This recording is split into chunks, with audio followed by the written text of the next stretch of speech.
महंगाई ने आजकल अमीर और गरीब सबकी हालत पस्त कर दी है। किसी को ब्याज दरें बढ़ने के बाद ईएमआई भरना मुश्किल हो रहा है तो किसी को अपने खाने की प्लेट में कटौती करनी पड़ रही है। सरकार के तमाम उपायों के बावजूद महंगाई रोके नहीं रुक रही है। कहा जाता है कि महंगाई ऐसा टैक्स है जो दिखाई नहीं देती लेकिन सबसे ज्यादा मार इसी की पड़ती है।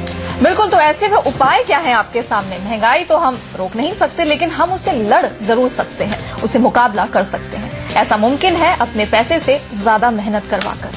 अपने पैसे को ऐसी जगहों पर लगाएं जहां सेफ्टी के साथ अच्छा रिटर्न भी मिले। आज हम अपने इस खास शो में आपको वो सभी तरीके बताएंगे जिससे आप महंगाई को मार भगाएं। इस खास कार्यक्रम में आज हमारे साथ हैं 3 खास मेहमान। एंजल कमोडिटीज के नवीन माथुर, रूंगटा कॉर्पोरेट सर्विसेज के हर्षवर्धन रूंगटा और हमारे साथ हैं मार्केट एक्सपर्ट राजेश जैन। और हम देश भर से अपने दर्शकों को भी शामिल करेंगे जो पूछेंगे अपना सवाल। हम जाएंगे दिल्ली, मुंबई, चंडीगढ़ और भोपाल। लेते हैं सबसे पहला सवाल। हमारे साथ है तीनों मेहमान बने हुए हैं। हर्ष, सबसे पहले आपके पास में आना चाहूंगी। महंगाई की मार ऐसी पड़ी है कि हम अपने पर्सनल फ्रंट पे तो कटौती कर रहे हैं। बाहर खाना खाना, मूवीज देखना, आउटिंग सब हमने कम कर दिया है। लेकिन ये बताइए कि जो इन्वेस्टमेंट पैटर्न अपना जो हम अभी तक लेके चल रहे हैं उससे कैसे मैनेज करें ताकि इस महंगाई के साथ हम लड़ाई कर सके। देखिए स्वाति, पहली बात कि अगर आप कोई भी इन्वेस्टमेंट कर रहे हैं आपको ये देखना ही रियल रेट ऑफ रिटर्न आपका क्या आ रहा है। सपोज आप एक फिक्स डिपॉजिट में इन्वेस्ट कर रहे हैं जो आपको 8% ब्याज दर दे रहा है। अगर आप उसमें से इन्फ्लेशन निकाल दें जो आज की तारीख में 8% के करीब है तो आपने एक्चुअली कुछ कमाया नहीं है। सो जो चीज लास्ट ईयर 100 रुपीज में थी वो आज 108 रुपए में मिल रही है। आपने अगर 100 रुपया का ही निवेश किया है तो वो चीज आपको आज 108 रुपया बन के मिल रही है। तो आपने रियल सेंस में कुछ कमाया नहीं है। इसमें मैंने टैक्स का एंगल अभी तक लिया नहीं है। आई एम सेइंग कि इंटरेस्ट रेट जो आपको मिल रहा है वो टैक्सेबल है। अगर आप टैक्स 30% टैक्स श्रेणी में आ रहे हैं तो आपका रियल जो आपको एक्चुअल रिटर्न जो हाथ में आया है वो सिर्फ 5.4% के करीब आता है। तो आप जो भी इन्वेस्ट करें आपको ये बहुत जरूरी है, ये ध्यान रखें कि छोटा पोर्टफोलियो आप एक सेफ इन्वेस्टमेंट के लिए रख सकते हैं टू मीट इमरजेंसीज, कंटीजेंसीज। लेकिन आपको ये अगर लॉन्ग टर्म होराइजन है तो आपको ऐसे इन्वेस्टमेंट्स करने होंगे जो आपको लॉन्ग टर्म रिटर्न्स और इन्फ्लेशन एडजस्टेड रिटर्न्स आपको प्लस में मिले।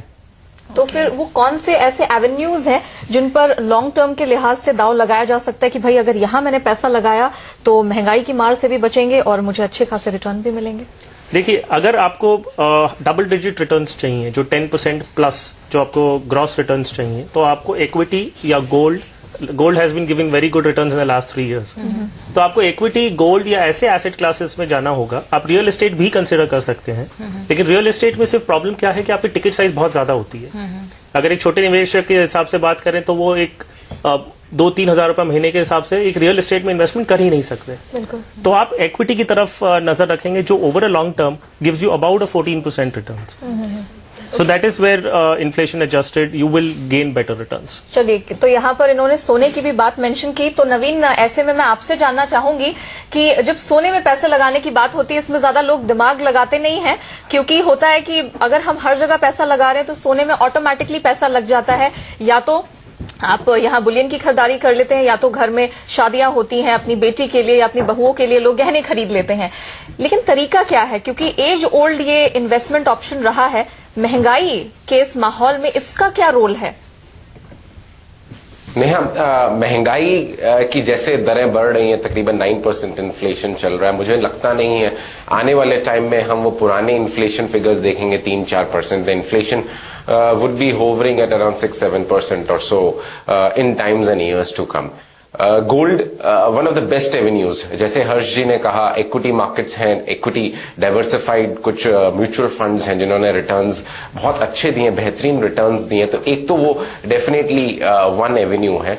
गोल्ड की आपने मेरे से बात करी तो गोल्ड एक ऐसा एसेट है नेहा जो इन्फ्लेशन के लिए सबसे बढ़िया है। वो इन्फ्लेशन को एक्चुअली अच्छी तरह से हेज करता है। तो अगर आपका इन्फ्लेशन बढ़ रहा है तो गोल्ड के भाव भी बढ़ते हैं और क्योंकि इन्फ्लेशन को वो बहुत अच्छी तरह से हेज करता है। हर्ष जी ने कहा 3 साल में गोल्ड ने बहुत अच्छे रिटर्न दिए। मैं कहूंगा लास्ट 10 साल से गोल्ड जो है पर्टिकुलरली एज अ कमोडिटी और as an asset class has been giving phenomenal returns. Last 5 साल में तकरीबन 20% रिटर्न दिए हैं गोल्ड ने हर एक साल, और पिछले साल तकरीबन 29 से 30% दिए। इस साल थोड़ा म्यूटेड है, पर ओवरऑल मुझे लगता है गोल्ड में एक इन्फ्लेशन को बीट करने के लिए बहुत जरूरी है इस एसेट क्लास को इन्वेस्टेड रहना। शादियां होती हैं इंडिया में, कोई भी पर्टिकुलर रीजन है, हम सोचते नहीं है कि गोल्ड खरीदें नहीं खरीदें, बस खरीद लेते हैं। तो I think with Indian mindset and the kind of psyche we have and being the largest consumer, I think one of the best alternative to beat inflation. Alright, Rajesh आप बताइए कि इस महंगाई से मुकाबला करने के लिए एक निवेशक क्या करे? सीधे अब शेयर बाजार का रुख करे? जी हाँ, सर्वश्रेष्ठ महंगाई का तोड़ है शेयर बाजारों में होशियारी से निवेश। उसके बाद मैं समझता हूं कि उतनी ही होशियारी से रियल एस्टेट में निवेश अपनी शक्ति के अनुसार। और तीसरी श्रेणी पर यदि आप बाकी एसेट क्लासेस समझते हैं तो वहां पर आप इंटरेस्ट रेट डेरिवेटिव्स या कमोडिटी प्रोडक्ट्स में या तो निवेश कर सकते हैं या ट्रेडिंग कर सकते हैं। पर यह सिर्फ जो जानकारी रखते हैं, जिन्हें एक्सपर्टीज है, उनके लिए है। एक छूटक निवेशक के लिए मैं समझता हूं कि 3 चीजों का मिश्रण उन्हें आसानी से इन्फ्लेशन को मार देने में सफल बनाएगा। शेयर्स में निवेश यदि 1/3 करें, रियल एस्टेट में निवेश यदि 1/3 करें, और बाकी 1/3 plain vanilla bank fix deposits. और जो रियल एस्टेट में निवेश नहीं कर सकते, जिन्हें क्षमता नहीं है रियल एस्टेट में निवेश करने की, उनके लिए क्या? तो उनके लिए बिल्कुल और भी सरल हो जाता है कि आप 50 से 60% शेयर्स में लगाइए, इक्विटीज में लगाइए, और बाकी 30-40% आप बैंक एफडीज में लगाइए। मैं सोने में निवेश की उत्तमता को नहीं मानता, इसलिए उसका नाम नहीं ले रहा हूं। चलिए, यहाँ पर राजेश थोड़ा सा डिफर करते हैं, सोने में पैसे लगाने की वो राय नहीं दे रहे हैं, लेकिन नवीन दूसरी तरफ मानते कि अगर आप सोने में पैसा लगाएंगे तो बेहतर यहाँ पर आपके लिए निवेश का ऑप्शन निकल कर आएंगे। हमारे पास चंडीगढ़ से हमारे जो यहाँ पर रिपोर्टर हैं वो जुड़ रहे हैं, उनसे ही जानते हैं कि कौन है हमारे अगले दर्शक। रविंदर, आपसे जानना चाहेंगे कौन है आपके साथ इस वक्त? गुड मॉर्निंग जी। मेरे साथ अभी जगमोहन सिंह है जो यहाँ पर मल्टीनेशनल कंपनी में मैनेजर है। इनसे इनका सवाल जानते हैं, इन्वेस्टमेंट को लेकर है। क्या सवाल है आपका? मेरे पास 2 लाख रुपए की एफडी है जिसपे 9.5% इंटरेस्ट रेट मिलता है। इस इन्फ्लेशन के जमाने में मैं अपनी रिटर्न बढ़ाना चाहता हूँ, इसलिए मुझे कोई आइडिया दीजिए जिससे मेरी रिटर्न भी बढ़ सके और इन्वेस्टमेंट भी सेफ रहे। ओके, प्लेन क्वेश्चन है यहाँ पर हर्ष की। एफडी में पैसा लगाया है, आमतौर पर हम ये कहते रहे हैं कि आप एफडी को इतना मत देखिए, अगर आप यहाँ पर कामकाजी हैं तो दूसरे ऑप्शन है जिन पर आपको नजर डालनी चाहिए बेहतर रिटर्न के लिए। लेकिन अभी मामला दूसरा है, महंगाई एक बहुत बड़ा झंझट बनी हुई है। इन्होंने एफडी में यहाँ पर 2 लाख रुपए के करीब लगाया है। अब आगे और क्या प्लान ऑफ एक्शन है? देखिए, इनकी जो उम्र और ऑक्यूपेशन जो हम अभी देख रहे हैं, उनके बेसिस पे अगर ये एफडी इन्होंने क्यों चूज किया है, प्रोबेबली इन्होंने ये देखा होगा कि इनके एक पोर्टफोलियो में डेट कंपोनेंट कितना होना चाहिए। तो वो हिसाब से अगर इन्होंने 9.5% में लगाया है तो I think it's a good interest rate to get right now. दूसरी बात यह है कि अभी गोइंग फर्दर सर्टनली इन्हें एक्विटीज की तरफ रुख करना चाहिए, क्योंकि equities over a long period of time आपको डबल डिजिट रिटर्न, जैसे मैंने पहले भी कहा है, आपको पोटेंशियल्स हैं कि आपको डबल डिजिट रिटर्न्स मिले। तो अभी जो आपकी आउट ऑफ रेगुलर इनकम, आप एक सिस्टमैटिकली उसे एक इक्विटी डाइवर्सिफाइड फंड या डायरेक्ट इक्विटी में, अगर आपकी समझ अच्छी है तो आप डायरेक्ट इक्विटी में भी लगा सकते हैं। सिर्फ आपका जो स्टॉक सिलेक्शन होना चाहिए बहुत ही केयरफुली चूज करें। और आप अगर एक इक्विटी की तरफ रुख करते हैं 5 इयर्स के ऊपर का अगर आपका होराइजन है, बिटवीन 5 and 10 years, तो equity is the best asset that you can invest into. Okay, right. Ravinder, जरा जगमोहन सिंह से पूछेगा वो डायरेक्टली मार्केट में निवेश करने में कितना कंफर्टेबल है, वो कंफर्टेबल है भी या नहीं? जगमोहन जी, यदि आपको डायरेक्टली मार्केट में इन्वेस्टमेंट करना हो, निवेश करना हो सीधे तौर पर, कितना कंफर्टेबल है आप? मैं अपना 60% इन्वेस्टमेंट कर सकता हूँ। जी स्वाति, वो 60% इन्वेस्टमेंट अपना मार्केट में सीधे तौर पर कर सकते हैं। तो वो ऑलरेडी 60% हर्ष लगा रहे हैं बाजार में, 2 लाख रुपए ऑलरेडी एफडी में। तो आपको लगता है कि ये अभी जो कॉम्बो है वो ठीक है, या फिर इसको 2 लाख को तोड़ के निकाल के वापस से बाजार में उतने पैसे और भी लगा दिए जाए? नहीं, देखिए, एफडी का फिक्स्ड डिपॉजिट एक as a product it's not bad. अगर हम बोल रहे हैं कि एफडी 9.5% रिटर्न दे रहा है तो आपको रखना ही नहीं चाहिए, no, that is not what I am saying. मैं इनसे ये कह रहा हूं कि अभी जो फ्यूचर इनकम इनकी जनरेट भी होने वाली है वो अगर इक्विटी में ही डालते हैं, कंटिन्यू करते हैं और अपना एसेट एलोकेशन जो 60% इक्विटी का उससे बढ़ा के थोड़ा बढ़ा भी ले तो कोई इशू नहीं है। महंगाई को मार भगाएं, हमारी इस खास पेशकश में हम आपको बता रहे हैं ऐसे तरीके जिससे आप अपने पोर्टफोलियो को और बेहतर बना सकते हैं, सुरक्षित कर सकते हैं और इन्फ्लेशन प्रूफ भी बना सकते हैं। हम लगातार दर्शकों के सवाल यहां पर देश भर से ले रहे हैं। भोपाल का रुख करते हैं, वहां से विजय कुमार हमारे साथ इस वक्त जुड़ रहे हैं। विजय कुमार जी नमस्कार। नमस्कार। अपना सवाल पूछिए, आप क्या करते हैं और क्या पोर्टफोलियो है आपका? मैं मतलब सेवानिवृत्त कर्मचारी हूँ, 62 ईयर्स मेरी एज है। तो जो मुझे पैसा मिला है कहाँ इन्वेस्ट किया है, क्योंकि महंगाई से जो एफडीआर में जो डालते हैं पैसा रखते हैं ना, तो मनी इन्फ्लेशन का जो प्रिंसिपल अमाउंट में जो ग्रोथ होना चाहिए वो ग्रोथ पर्याप्त ग्रोथ होती नहीं है। बिल्कुल। तो फिर किस जगह पैसा लगाया जाए? इक्विटी में मैंने लगाया स्मॉल कैप में, तो जैसे रिवा टेक्सटाइल्स है, माइंस वगैरह, इसमें बहुत माइनस हो गया अमाउंट।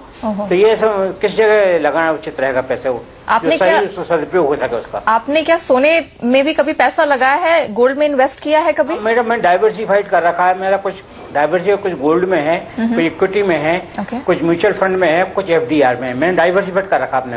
ओके, चलिए ये बात तो मेरे ख्याल से अच्छी की इन्होंने, हर्ष की इन्होंने डाइवर्सिफाई किया, लेकिन 62 साल की उम्र है और इन्होंने स्टॉक मार्केट में भी पैसा कुछ ऐसे शेयरों में लगाया है जहां ये हाथ जला चुके हैं, अपने अच्छा एक्सपीरियंस नहीं रहा है। अब इनके डाइवर्सिफाइड पोर्टफोलियो का आप कैसे इन्फ्लेशन प्रूफ बनाएंगे? देखिए, पहली बात इन्हें करना होगा कि आप जो आपका डेट एलोकेशन, जैसे आपने बताया आपका एक पोर्टफोलियो डाइवर्सिफाइड है, आपने अलग अलग एसेट क्लासेस में रख रखे हैं, आप पहले एक रिव्यू करिए कि आपका एसेट एलोकेशन क्या है। मेरी हिसाब से आपको आपका एसेट एलोकेशन डेट में ज्यादा होना चाहिए जिसमें आपको रेगुलर इनकम मिले, और एक्विटीज में आप धीरे से, आई मीन गोइंग प्रोसेस, आप धीरे धीरे करके आप अपना इक्विटी एक्सपोजर थोड़ा कम करते रहिए। अभी अब अगर डेट प्रोडक्ट, डेट एक एसेट की बात करते हैं, उसमें आपके पास बहुत सारे ऑप्शंस हैं। एक है कि अभी जो ब्याज दरें हैं, आपको ये ऑप्शंस मिल रहा है कि आप नेक्स्ट 10 ईयर्स के लिए आप अपने जो फिक्स डिपॉजिट्स हैं वो 9.5% तक आप ब्लॉक कर लीजिए, जो मेरे हिसाब से एक बहुत अच्छा रेट ऑफ रिटर्न है। अगर हम इंटरेस्ट साइकिल्स भी देखें तो गोइंग फर्दर मुझे ऐसा लगता है कि 5 या 6 साल के बाद आप ब्याज दरें वापस 6% के करीब पाएंगे। तो अगर आप ऐसी स्थिति में आप अपना फिक्स डिपॉजिट अगर 10 साल के लिए आप 9.5% के इंटरेस्ट रेट पे ब्लॉक करते हैं तो आपके लिए बहुत अच्छा होगा। इसमें चॉइसेस हैं कि आप बैंक्स के पास जाइए, जो आपको 10 साल की फिक्स डिपॉजिट आपको 9.5% पे आज भी ऑफर कर रहे हैं। Canara bank is one option. आप state bank of Bikaner and Jaipur पे कंसिडर करिए। दूसरे मार्केट में आपके अभी स्टेट बैंक ऑफ इंडिया ने बॉन्ड्स इशू किए थे जी, जो आपको अभी भी 9.25% के रेट के हिसाब से आपको अभी भी मिल रहे हैं। These are again 10 years and 15 years bonds. तो लॉन्ग टर्म के लिए इनके फंड्स लॉक इन होते हैं हाई इंटरेस्ट रेट, तो उनको अच्छा मिलेगा। दूसरी बात, all these bonds which are listed, अगर इंटरेस्ट रेट घट रहे हैं गोइंग फर्दर तो इनको कैपिटल अप्रिसिएशन का भी ऑप्शन मिलता है। तो इन्हें अपना डेट पोर्टफोलियो करीबन 80% करना चाहिए, और 80% में भी mixture of bonds and fix deposits रखें या शॉर्ट टर्म इनकम फंड्स रखें तो इनके लिए शायद बेटर होगा।